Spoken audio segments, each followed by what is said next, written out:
Les amis, aujourd'hui on se retrouve à Tokyo. Alors je parle pas très fort parce qu'on est dans un petit café qui est très calme et que j'aimerais éviter de déranger les gens. Et je suis pas tout seul aujourd'hui, je suis avec Andrea qui est guide francophone à Tokyo.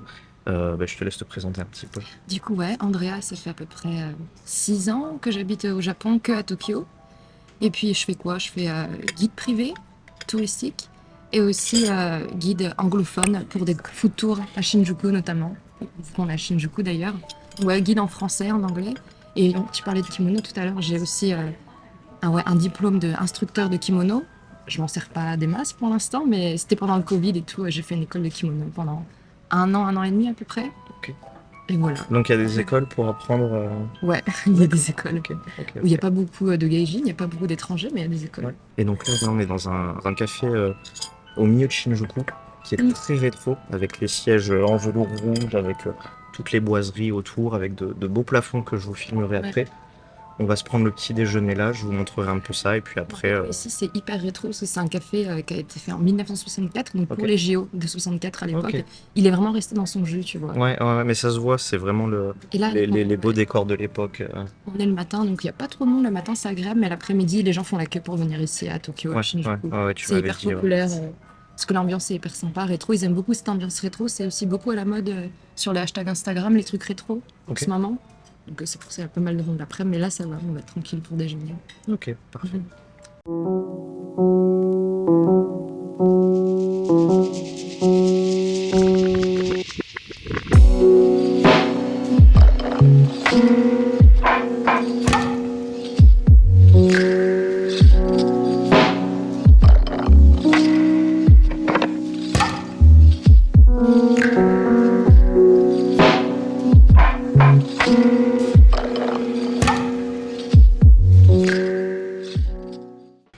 Bon, nous on vient de finir de manger. J'ai pas trop filmé pendant le repas. On va sortir de là. Et puis on va voir ce que tu as préparé pour la suite. Mm. Apparemment, il y a des choses sympas qui arrivent dans la matinée. Donc là, on sort du restaurant. J'ai pas trop filmé dedans pour pas déranger, pour pas faire trop de bruit non plus. On va aller à la gare de Shinjuku, c'est ça? Ouais, Gare de on Shinjuku. va prendre le train. Gare de Shinjuku, prendre le train et on va se diriger vers la première activité. On se retrouve Premier là-bas. quartier, ouais. On se retrouve là-bas.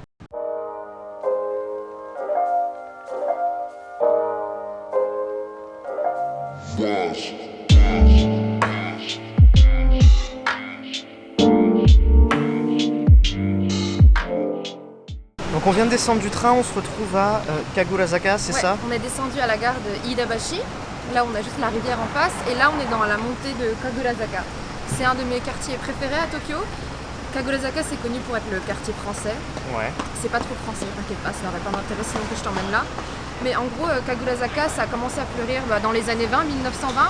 Parce qu'à l'époque, à Ginza, Ginza, tu vois, c'est le cœur maintenant des marques de luxe à Tokyo. Mais à l'époque, Ginza, tu avais aussi toutes les échoppes sympas, vraiment de commerçants, d'artisans, de restaurants très classe. Et en 1923, il y a eu un grand tremblement de terre à Tokyo. Donc le grand séisme du Kanto. Et il y a une grosse partie de la ville qui a été ravagée. Et en gros, tous les commerçants à Ginza qui ont perdu leur boutique et leur échoppe, ils sont venus s'installer ici à Kagurazaka parce que cette pente-là, en fait, elle a été épargnée pendant le séisme.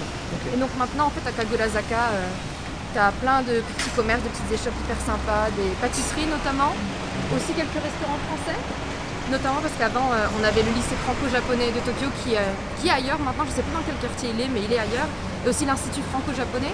Mais mis à part ça, j'ai plein de restaurants sympas, des ryoten, ou des ryoten c'est des restaurants assez classe. Normalement tu dois être un membre du restaurant, maintenant c'est plus trop le cas aujourd'hui, t'as plus besoin d'être membre pour aller dans un ryoten. Et aussi surtout, c'est un ancien quartier à geisha, Kagurazaka, donc un hanamachi. Et on va visiter un peu cette pente-là et toutes les petites rues adjacentes où c'est vraiment très très joli. Des toutes petites rues avec des petits restaurants assez classe et on va aller sur la trace des geishas à l'époque. Ok, bon, c'est parti, on y va alors.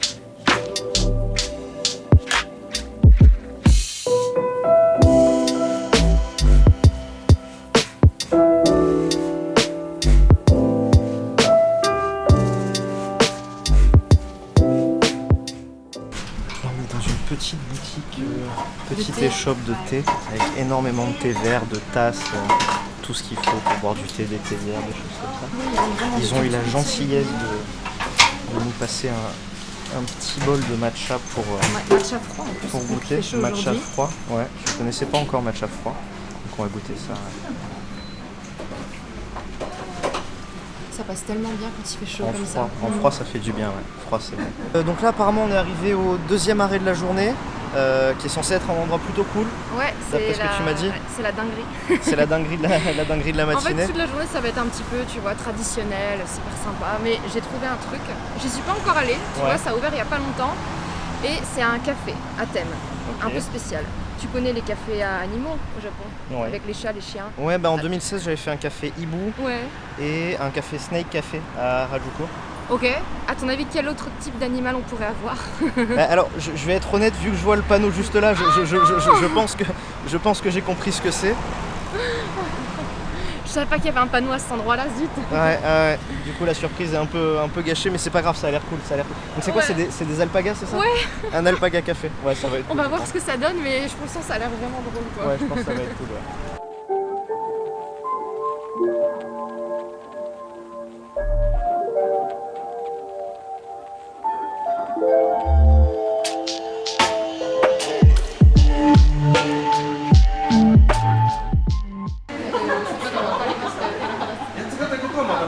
L'alpaga, il a un tutu.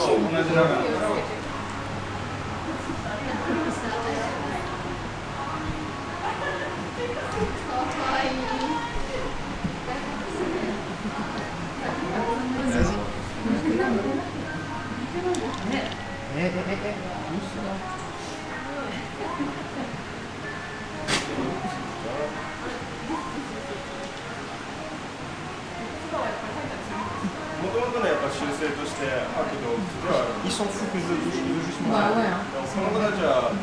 Et le pauvre, il a un tutu. Il vend un tutu. T'as vu comme ils l'ont tendu?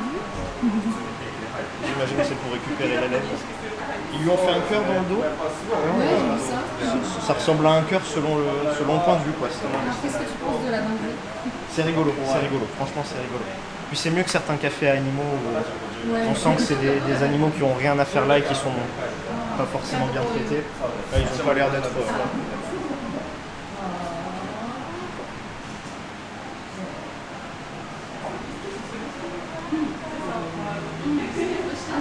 Ils ont compris. Ça donne un petit peu plus.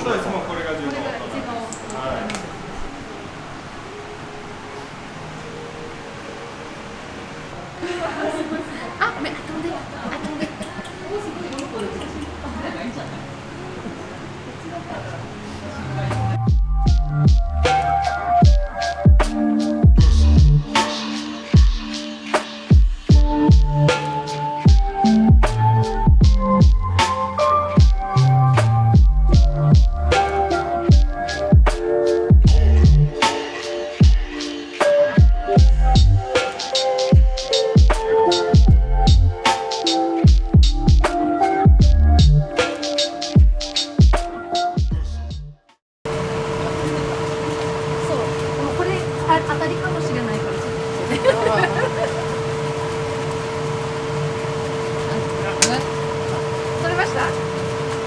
T'en as un?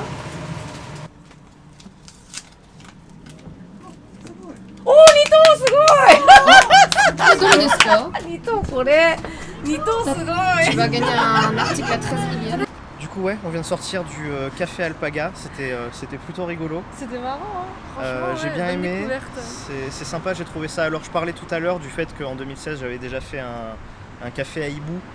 Pour le coup, moi, c'est un truc que je regrette parce que, avec le recul, on se rend compte qu'ils étaient pas heureux d'être là. Clairement, les Ibu, ils étaient pas heureux d'être là. Là, pour le coup, c'était très différent. Tu vois que les alpagas, ils ont pas l'air d'avoir de problème ouais. particulier.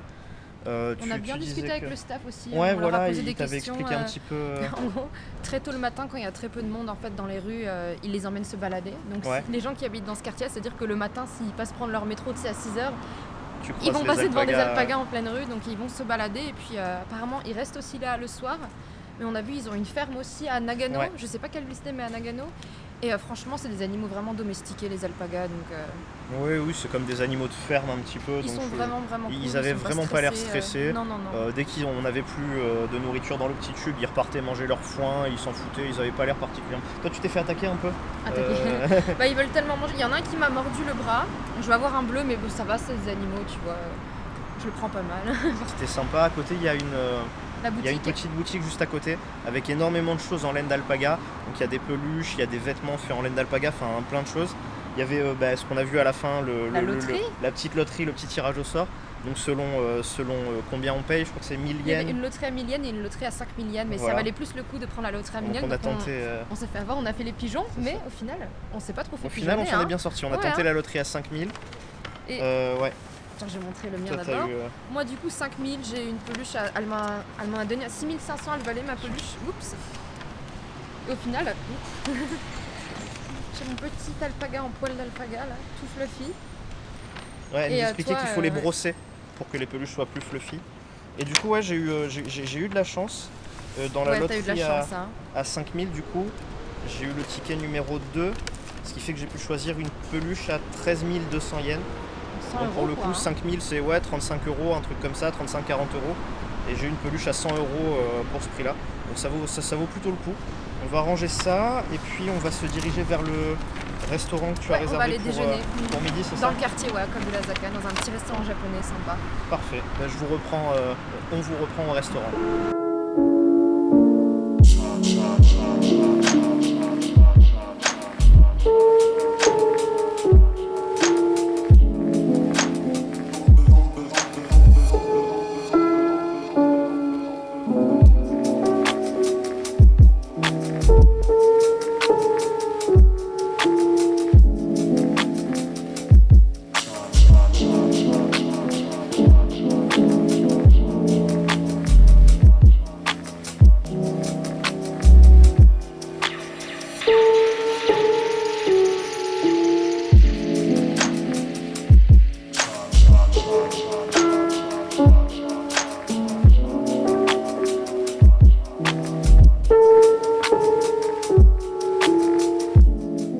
Donc on est dans le restaurant pour le midi. Pareil, je vais essayer de pas parler trop fort. C'est très calme aussi.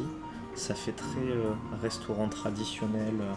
Là, en fait, on est sur un comptoir où le Devant chef le chef. était, c'est ça, le chef était en train de préparer du poisson juste là. On a commandé des omelettes japonaises, les omurice, donc Au wagyu. là au wagyu. Donc là, pour le coup, il est parti en cuisine pour les préparer. Mais ouais, là, juste devant, il y a le comptoir où il prépare le poisson. Là, il y a des petits crabes vivants Juste devant nous. dans un bac. Donc on peut pas dire que c'est pas frais au moins. Et donc tu me disais, du coup, ça fait 10 ans, c'est ça qu'ils ont... En 2010, 2010. en fait, le restaurant, je sais pas quel type de resto c'était avant, je n'habitais Ouais. pas encore au Japon, mais ils ont repris en fait cette vieille maison japonaise pour refaire un restaurant un peu japonais. Ils ont aussi quelques plats qui sont pas japonais au menu, mais d'inspiration japonaise. Depuis Ouais. 2010, du coup, ça a été réhabilité. On a les deux omurice qui viennent d'arriver. Je vais filmer ça un petit peu et puis on va manger tranquillement et je vous reprends après.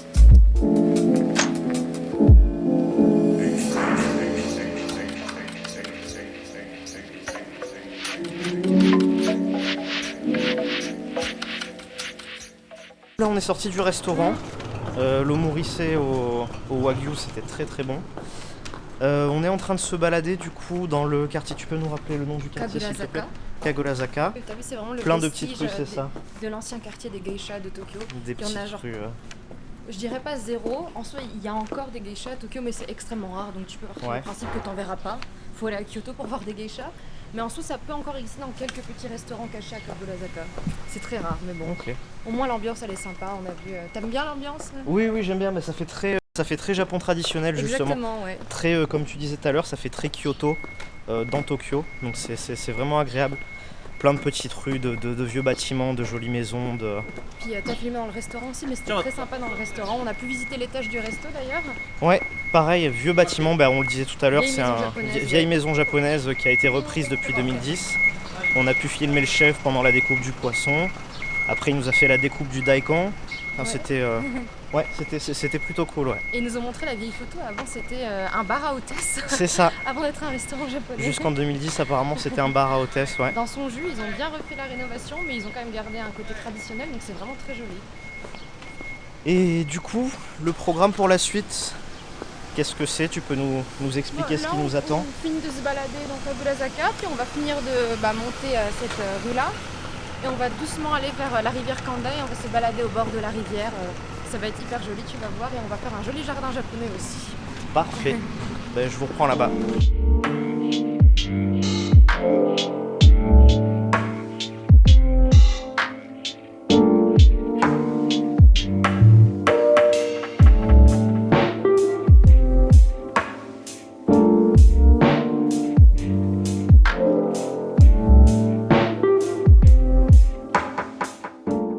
Donc on vient d'arriver au petit sanctuaire. Akagi, Akagi Jinja. C'est un sanctuaire en fait shinto assez spécial, il est assez petit mais il est très joli, tu vois, c'est très moderne. Ouais. Il a été rénové par en fait un architecte très connu en 2010 et tu vas voir en fait le bâtiment principal du sanctuaire, il y a toute une baie vitrée, tu peux voir tout à l'intérieur du sanctuaire et l'architecte Kengo Kuma, il est très connu pour avoir fait le centre touristique culturel à Asakusa. Ok. La gare de Takanawa Gateway, c'est une des gares de la Yamanote qui est très récente, qui est la dernière qui a été construite. Et aussi le stade national qui a été construit en 2019 pour les JO. C'est les fameux Les JO JO de 2020, 2021. C'est ça, ouais.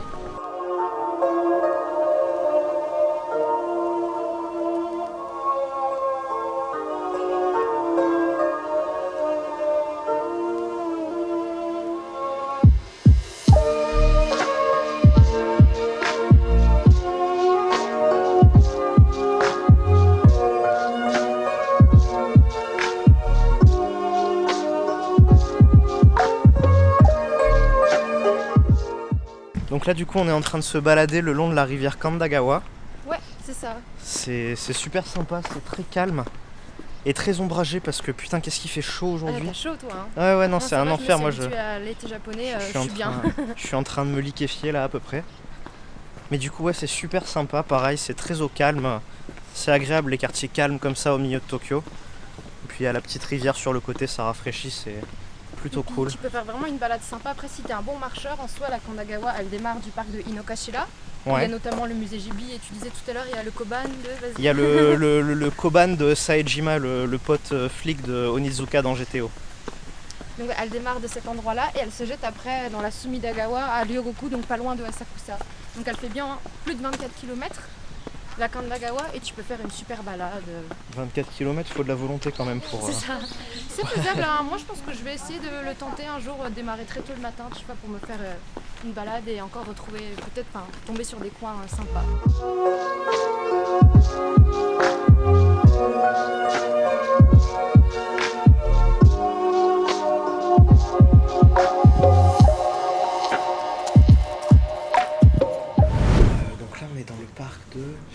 Edogawa, c'est ça? Shin-Edogawa.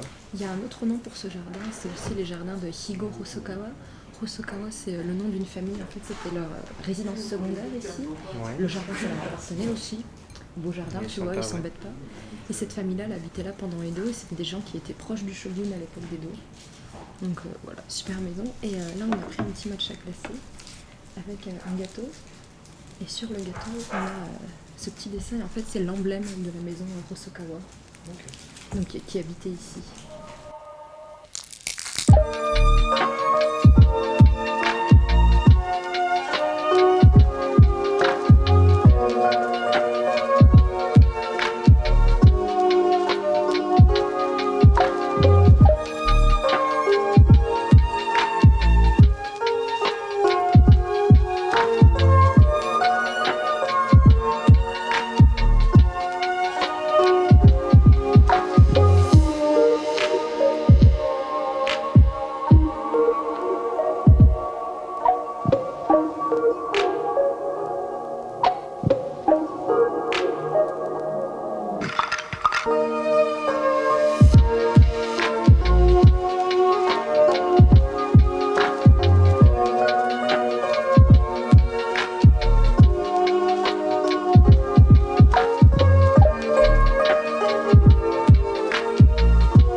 Et en fait, ils font que de la teinture sur soie, donc il n'y a que la partie colorée en fait qui est de la soie.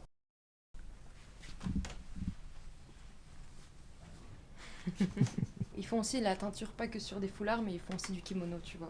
だけど今着物はなかなかほら皆さん日本だけどそうですよね着なくなっちゃったでしょうんうんうんうんだから今こういう着物の染めるのと同じようにやって Mais en fait, malheureusement, comme il y a de moins en moins de personnes au Japon qui portent des kimonos, ils font plus des foulards maintenant parce que ça se vend mieux que les kimonos, forcément.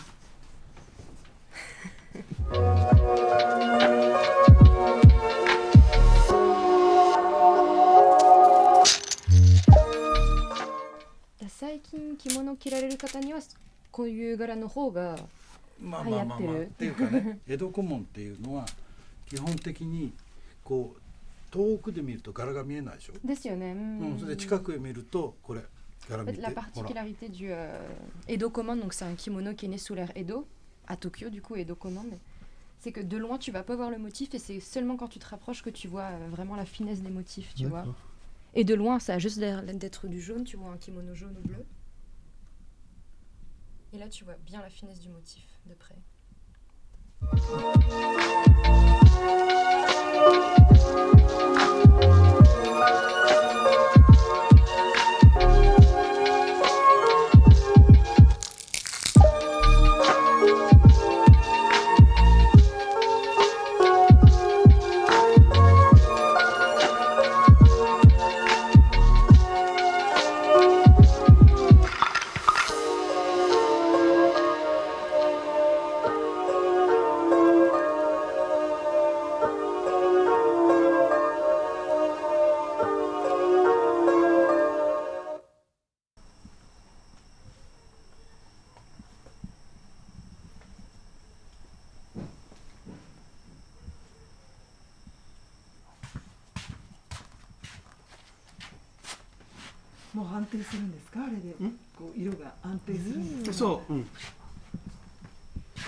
On est en train de terminer la journée du coup.